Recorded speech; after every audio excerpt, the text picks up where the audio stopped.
Hi, welcome to the Frank Prince Show. I'm your host, Frank Prince. A little shout out to Jerry Parisi, my last guest from the Filmmaker Show. Thank you for being on my show.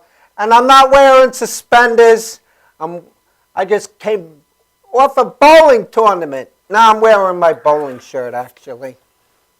But I want to thank you all for watching. And right now I have special guest comedian with me, Bill Condy. Welcome. Hey, Frank, thanks for having me. Thank you very much. My being pleasure. on the show. I appreciate the opportunity. You got a nice studio here. This is an awesome show. I love it. How'd you do in the bowling tournament? Gutter balls all the way. That's why I'm here. Well, at least you got your ball on your shoulders. That's right. I'm not touching that one. Now you know how far I'll go to steal a joke. There you go. Everything costs, so I'll give you some. I understand. There you go. I understand. So tell us, what do you do for a living? Well, what I really do for a living is I'm an insurance agent, and I've been doing that for like 23 years now. It'll be 24 years October. I enjoy that. That's my day job. I do pretty good at that, I guess. Everybody has a day job. That's right. You got it, right? Especially on Long Island to make ends meet. Yeah. Can't make any money doing comedy. No. How much am I getting paid for this gig anyway, Frank? $1.380. All right. Well. All right. That's per show, right? No, so I'm from Long Island. I grew up on Long Island. I tried a little dabbling with comedy a few years ago, and I have fun doing it. When did you start? I started, I guess you would say September of '07. And Mike Dillon. How'd you get into it? My wife found the thing as a contest. If you want to join or sign up, so I signed up for it, and I went down there and met Mike, and Mike's a great guy, and Dillon, of course, so I hope he's doing well. My blessings to him and his family. I know they've had lots of adversity the last few months, but he put me up, and I just really liked it. I just really dug it. I had a lot of fun doing it. And did you go to comedy school or anything? I went to comedy school in the city. I went to Buddy Flip's comedy school. Oh, I New York Buddy. comedy, right? And and that was cool and all, and I just wanted to really, really, really do a show. And actually, I was in the middle of the show when the comedy contest showed up, right? Mike Dillon's, and like I said, that was like around September of '07, and Buddy's like, don't go. I don't recommend you going to the show. And then meanwhile, my wife signed me up for the show, and then I was like, I don't know what to do. Can I really even try to be funny? So I even called Mike Dillon up, and I'm like, look, maybe I shouldn't be on it. And he's like, look, whatever you want, but if you really, don't worry about it. It's no big deal, which it really isn't. I make a fool out of myself during the daytime. I might as well do it at night too, right? Absolutely. No. It's good. Yeah. It's all about having fun. That's the way I look at it. You know what I'm saying? Living, having fun. If I make my millions, I'll make my millions. But at least for now, I'm okay. And I travel around. I enjoy traveling around, doing comedy here and there, even open mics. Different. Just came back from Vegas.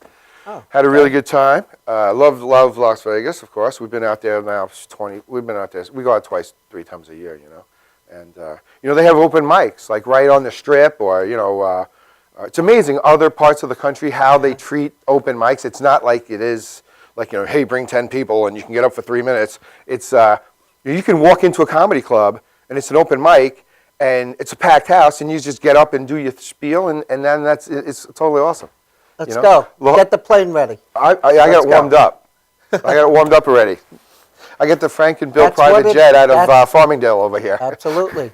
But even in La Jolla, the Comedy Store, I walk in, open mic, the place is packed, and it was a good crowd, and it was fun, and that was it. It was nothing like it is here, Now, what is an open mic? Well, as you know, an open mic is where the viewers are watching. To the viewers at home, an open mic is where you usually show up to a place. You have to buy a drink or two. You do some comedy in front of like another 10 or 5 or sometimes 2 or 3 other comics, right? And that's it. You have you do your jokes and you practice up your jokes. Places though, San Francisco, like I said, Vegas, even Florida. You walk into a place and it's just a comedy. It's usually on a Sunday night or a slow night or it's before the main show. But like there's a crowd there already, And you walk in and it's just like walking into doing a spot on a regular comedy show almost, Now, how do you... Hollywood, I did it. North Hollywood once. I always try, I do a lot of traveling for business. Right. So whenever I am, I try to get a spot somewhere. My wife usually calls around and hunts around and stuff like that. And, there's some good websites on Vegas. There's Las Vegas Comedy Show website on Vegas. There's spots every night, you know what I'm saying? Really good spots. So, and I know guys around here trying to do the same thing. I've tried, and failed miserably, as you probably know, doing open mics myself. And it's hard, it's hard to get the whole ball rolling and everybody into it and, getting it all together to make it a success, It's hard to find a good room. Yeah, it is. It's hard to find parking, Frank. Hard to bring people. That too. It's all above. Now, how do you write material? I just think of something, and if it sounds funny, I'll sometimes, the good ones you don't write down, right? You always forget about them. But, I'll write down a few little verbs about it, and I'll go back to it. Or sometimes it'll just spit out of my mouth, and if it seems like it sounds good, I'll write it down and try to use it somewhere. Now, you started in '07. '07. What are some of the places you performed in New York? Well, I did New York Comedy Club. I've done, Mike Dillon had that hotel over there on Medford, and then the other one on Vets Highway, which changed names. I think it's a Clarion now, maybe. Clarion? Vets Highway? When I went to Vegas, they leveled a Clarion hotel. They demolished it the day I got there. They did it at 8 o'clock in the morning. If I knew they would have done it, I would have gone the day before.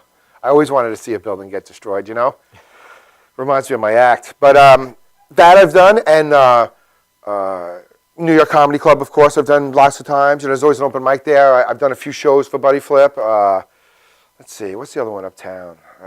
Subway Station Tile. I know what you're talking about. I'll think of it after I come down. But the Blind Tiger in Las Vegas, I did. The one in La Jolla, the Comedy Store, which is an awesome room. It's just an awesome room. San Francisco, I did a spot somewhere too. I forget. It was like a walrus kind of place. I forget the name of it. Yeah. I'm getting older. No, Dementia's we're setting getting in. better. I'm getting better because I'm forgetting about all the mistakes I've made throughout my life. So. Don't you like that? We forget, Well, like I always say, dementia is like God's way of letting us forget about all the crappy things that happened to us throughout our life. Absolutely. We don't need that. Who needs that pressure? No, there's no pressure. Absolutely none. So you performed out in the city. How was Buddy Flip's class? Buddy Flip's got a really cool class. He's the only one I ever took, so I don't know what any other ones are like. But he shows you the steps, how to get started. Of course, a lot of this is just networking. It's being out there, doing shows, doing open mics, meeting people, and doing shows for each other and stuff like that. But I took it twice actually. So because I couldn't get it the first time. I was left back in school too, so I'm a slow learner. So, but it's definitely a good show. He does. What do you learn in class for the people at home? They might want to go to comedy school. Or well, you got to learn, I guess, how to write jokes. What's a premise? What's a punchline? Overcoming stage fright. I guess. I've always done somewhat of public speaking, so I'm not that terrified. I'm a little terrifying, but I'm not that terrified. And really, I guess dedicating your time. Buddy always said, comedy is like going to the gym, and it's like a muscle. You know what I'm saying? The more you use it, the better you're going to be at it. And I mean, that's 100% true. I mean, just look at me. I'm ready for a heart attack, and my comedy sucks. But I would recommend his school. There's one out here in what's the one? And Governors does one. It's a good show too. I mean, a good. Governors, the brokerage. Right, the brokerage does a class as well. I'm sure it's worthwhile. If you want to get into it, I would certainly recommend taking some kind of class so you have an idea of what's going to happen. Go to comedy school first. Go to comedy school first. That's the best. Before you hurt somebody. Before you go on stage, go to comedy school. That's important. I went to the brokerage. That's where I started. That's where you started? Yeah. I always wish I kind of took that one because, I never really got involved with the comedians like on Long Island, you know what I'm saying, so to speak. Not as, it seems like you form a clique with the people that you go to comedy school with. And, I was in the city. I live out here, and I would go into the city like every Tuesday or whatever it was. And, you meet people, but you don't really, it's still a little bit of a schlep for me to go into the city. I'm out east, so, I try to do shows out here if I'm going to do them, preferably, I was doing a regular show out east for a while. I like to do a lot of fundraisers too. Raise money for various charities, things like that. Try to give back a little bit. Absolutely. Yeah. It's always good to give back. Now, how do you find performing out in the city? Is it different than Long Island? Yeah, I think it's a little bit different. You got to be a little smarter and sharper, and maybe you don't get away with as much, half-assing it as much as you could on Long Island. You know what I'm saying? People give you a little bit of a break. You do a firehouse show out here. It's a fundraiser. Everybody's in a good mood. Like that. You're in a comedy show in a city. People, expect a certain amount of comedy.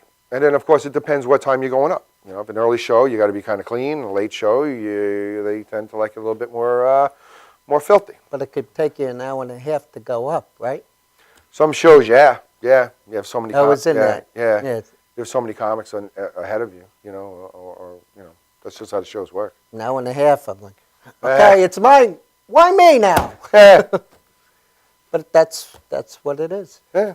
It is what it is. Shrug it off. Go out. And That's it. Go out and have some fun and see what happens. I guess, right? What else can you do? just Do the best you can. That's what I say. Do the best you can and do it. That's my philosophy actually in life. Nobody can blame you if you do the best you can at anything, and you fail. You fail. If you do good, you do good. But at least you can say, "Look, I tried it." Well, you keep I'm not going. please everybody, but what the hell? I enjoyed it, Please and at least yourself. exactly. That's what it is. It's right. in you. Exactly. You got to please yourself Yeah. and get out there and That's just a good way to do look at it. Sure. Because if you don't take a risk, if you're going to let time go by without doing it, people are afraid to get up and do it. Just go up and try and see what happens. We're doing it. Amen. I never thought I'd have a Madhouse TV show Oh man, this is something unbelievable. from a tricycle in the train station. That's how I started. All right. Well, you got the white chairs. Got the white chairs now. So, got the red couch over there. You're doing pretty well. Got the This is newsroom over there. That newsroom. I'm gonna. Me and wanna I go to the we're gonna beach. do something on the news. On Yeah, the we news should show. do We something. should do a newscast. Yeah, newscast. We'll do the weather. Yeah, I want to go to a beach over there. Get the tan going on. Yeah, there you go. know. All right. Do like a little Miami forecasting show. Absolutely. Good day, Miami. Good day, Miami. There you go. There you go. So you're going to perform? You're going to do some I'll do. stand-up I'll do a perform? few jokes if you want me to. Sure. Absolutely. All right. Yeah. You tell me when you like me to, and Yeah, I'm we'll there. talk a little bit, and we'll go to commercial in a little while. All right. So, now, what's the feeling like when you're on stage? Depends on how you do, of course. When you bomb, it's pretty miserable. But when you do really Well, well, when it's you're so good exciting. friends, You know what I'm yeah, saying? well- No, you know what I mean. It's I know exciting. what- You do comedy, so it's like so exciting. You get up there, and it's almost a little euphoric, especially in the beginning. And then if you can get it going, that's totally awesome. It's like you're feeling like feel like you're on top of the world there. Absolutely. That's what you feel. Just try it. If you want to do comedy, just go and try it. what the hell. Get Take out. a comedy school and get your ass And up keep on your stage. day job or your night job. I've kept my day job now for 24 years. I recommend it highly that you do. Absolutely. Kept mine 20 years. Still going. Rounded circles. Well, that's how life is, right? Mm-hmm. Yeah. Just like my GPS. So anyway, you didn't ask me about my trip to Las Vegas. Well, that's what I was going to ask you. How was your You know trip? what? I must have ESP. I thought you were going to ask me about my trip to Las Vegas. I am. I had an awesome time. We went last week. We went on the 10th. We flew to Vegas, and I went through, Vegas.com. Because the airline price was so expensive. I was like, I can't believe it. So anyway, we got a relatively good deal with a hotel and a flight and a little bit of a change in Philly to go to Vegas. I like to fly out of Islip because it's easy for me. I can jump right onto the airport from my house pretty much. So we get to Vegas. It's late. I was going to do an open mic that night. I was so tired. I couldn't do it. We had something to eat. We went to the hotel. We didn't even check in yet. Now it's 8 o'clock. I crashed out. The next day, we had a really good time. We had a super time. A lot of fun things to do in Vegas, of course. 79 degrees in Vegas. You know what my favorite thing about Las Vegas is? What's that? It's got a sun. Absolutely. That and there's heat. there's slot machines everywhere. I went into the laundromat to do a little laundry. I accidentally won $65. So my wife and I renewed our wedding vows.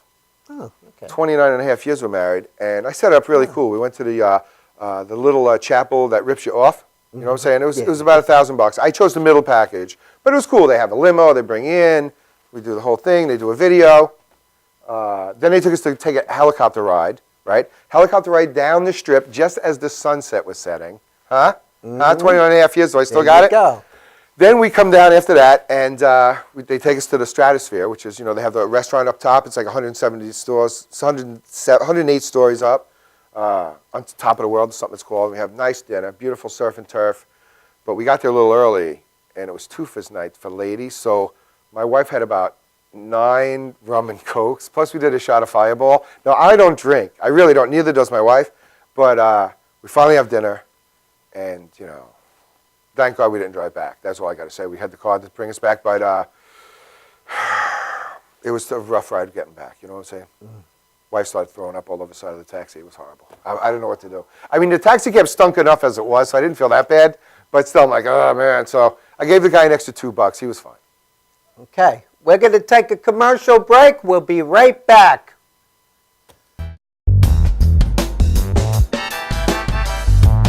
Brevard. I'm here for Multi-Medicine in Westbury, New York. We're located at 1065 Old Country Road, Suite 214. Been here for about 15 years. The practice has medical doctors, physical therapists, chiropractors, acupuncturists. We also do pain management, and we have orthopedists on staff. Here at Advanced Multi-Medicine Rehabilitation, we've got physical therapists on staff who treat an array of conditions, from neck pain to back pain, shoulder pain. We treat carpal tunnel. We treat a lot of car accident patients, slip and falls. We treat patients with knee injuries, with ankle injuries. We have state-of-the-art equipment. We've been here for over 15 years. Vast array of diagnostic testing, from x-rays to EMGs. What is an EMG? It's a diagnostic test that allows a doctor to determine where the pinched nerve is.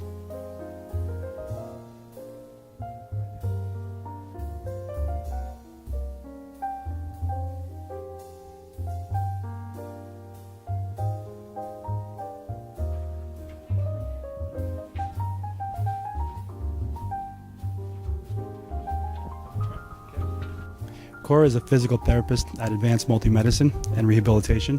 She's working on Stephanie, who was involved recently in an automobile accident. Stephanie has tight thoracic and cervical musculature, and Cora is doing some myofascial release work and some therapeutic stretching, doing it to help her with her pain. Vicky is also a patient here at Advanced Multi-Medicine and Rehabilitation. Vicky is now working her leg muscles, specifically her quadricep muscles, trying to strengthen them after an injury she sustained.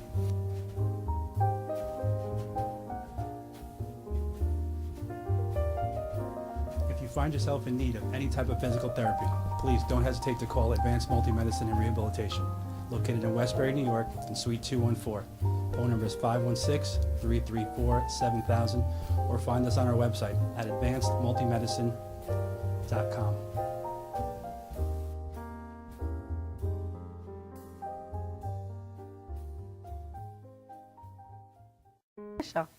Hi, I'm Renee Marie. I'm the president of Language of Love Incorporated Foundation. I'm really happy to tell you that we're going to be doing a Language of Love telethon on March 29, 2015 from 2 p.m. to 8 p.m. Please look for the location on my website, ReneeMarieLanguageOfLove.org. And once again, it's ReneeMarieLanguageOfLove.org. And the show will be hosted on the Madhouse TV. It really is important for you to be aware of strokes and aphasia. Strokes is the third leading cause of death in America and the first leading cause of disability. And it really is something that plays no favoritism. And it also really comes when you're not expecting. Nobody expects to have a stroke, and nobody expects to suffer from aphasia. And it really does make a huge impact in your life and change your life in one split second. So we look forward to having everyone join us once again on March 29, 2015 from 2 p.m. to 8 p.m. And you can follow us on ReneeMarieLanguageOfLove.org. Once again, it's ReneeMarieLanguageOfLove.org. And we look forward to seeing you. God bless.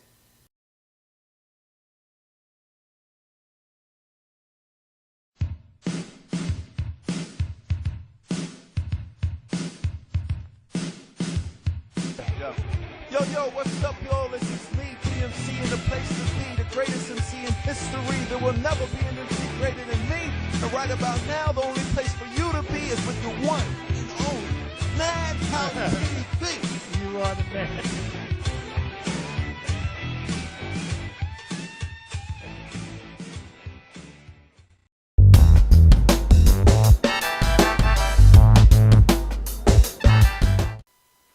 We're back live with comedian Bill Condy. You all right? Frank, I'm okay, Frank. You good? You're on my wire. Sure. Thank you. Oh, yeah? Okay. Yeah. All right.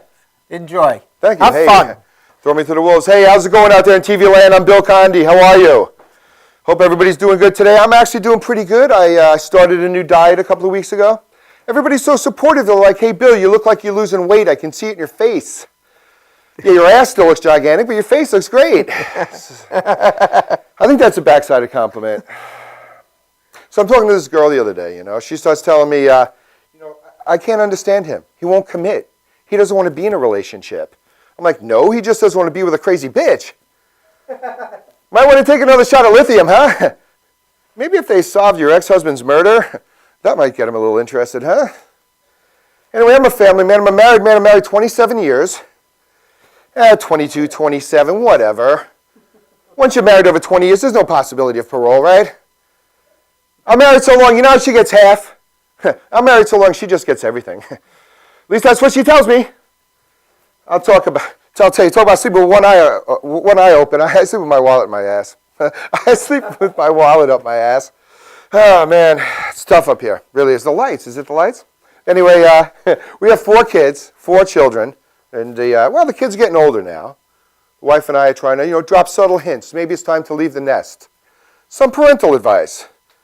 Like the other day, my kid comes up to me and he goes, hey, Dad, can I borrow $20? I'm like, no, but you can get the hell out. Kids are getting older. I'm getting older, which sucks for me. I used to be a cool guy. No, really. But we'd like to take the kids on vacation, show them different parts of the world, We just got back from Disneyland. They got that new ride that just sucks the money right out of you. Then they do like a little loop-de-loop, right? God forbid there's any change left in your pockets. That falls out. And then they take your picture. Here's one for the family album, kids. Remember the year we had to hitchhike back from Orlando? We just got back from this fancy hotel. This hotel was so fancy. It had a telephone in the bathroom, in the toilet. Now, I know what you're saying. I've stayed in fancy hotels with telephones in the toilet. But this one had a hold button. How busy are people? They say the remote control has the most germs in the room, but I bet that hold button is a pretty close second, huh? So I found something on TV the other day, which I found very interesting. Apparently, Mount Clair, New Jersey. Mount Clair, New Jersey approved medicinal marijuana. You can get legal pot in Mount Clair, New Jersey. The only thing is they limit you to 2 ounces a month. What are they going to do? Change the name of this town to Heaven? They say marijuana is the gateway drug, and it makes you paranoid. But you know what? It's illegal. If it was legal, I wouldn't be so paranoid. New York would never go for that. New York has brownies, right? If you can have medicinal marijuana brownies, sure, give me a bunch of brownies. You got the munchies? Nope. I couldn't eat another thing. Oh, man. It's crazy, isn't it? Go to Denver, get as high as you want. It's like going to Europe now. It's craziness. Anyway, started to look around for a new car recently. The old car's starting to go, so winter's terrible on cars. There's a lot of things that are very intimidating about buying a car. They have those ads in the paper, right? $29 down, $29 a month. You own it in 29 years. So I thought that would be a good graduation present for one of my great-grandchildren. Then what's with the car dealerships, right? You're driving down the road, all these things that attract your attention. They have like the giant floating blue ball. I don't know if I want to associate a giant blue ball with my new vehicle purchase. That'll only remind me of my college years. Well, they have the clowns, right? We're clowning around. Our prices are so low. Like I'm going to go back to that place when my car needs brakes. You pull your car around, smash it into a brick wall, and like 4 clowns fall out? You think they twist your airbags up into poodles? Then they have like the giant gorilla, right? Like what's with the giant gorilla? We're like getting you in there and they're like, all right, buddy. You don't sign a contract? We're going to let the gorilla out of the cage. And he can be very persuasive. Why don't they just put a couple of hookers out there, right? I'll be like, oh, okay, this is the place to get screwed. So I notice there's a lot of rules when you drive. You ever get a cell phone ticket? I'm thinking about what about other stuff, like what about changing your clothes while you're driving? You never see a brochure about that down at DMV. What about eating and driving? Ever been driving along, you look over, you see the guy with like the buffet table on his dashboard? He's got the Egg McMuffin, the hash browns. Hell, I'm afraid he's going to have a heart attack and take me out. What about having sex while you're driving? Nobody ever says anything about that. You never see that highway sign flashing, warning, sexual activity while driving is dangerous. Please use a hands-free device. You can tell that about a guy by the kind of car he drives, right? Like you see somebody driving a convertible, that's a sun worshiper, right? See a guy driving around with a living room set on top of his car, that's a divorce guy. Anyway, I'm Bill Condy. Thank you very much. Frank. Bill, great job, Frank. man. Let's close it out. Let's close it out, Frank. Awesome. Awesome. Let's sing. Sing, come on. Okay. Ebony, ivory, There living we in go. perfect harmony. Ebony, ivory, living in perfect harmony. I can't do that. Yo! I gotta get my hoodie now. We're living in Now, harmony. The honey. show's almost over. Yeah, you rapping? I went and bought a car, but the salesman bet me over. Thanks again, Frank. You're Thank awesome. you. Thanks. You're You're awesome, cool, man. man. You're cool. You're funny. I'm just gonna fade out. And you're cool. Thanks. It's just having fun. That's what it's all about.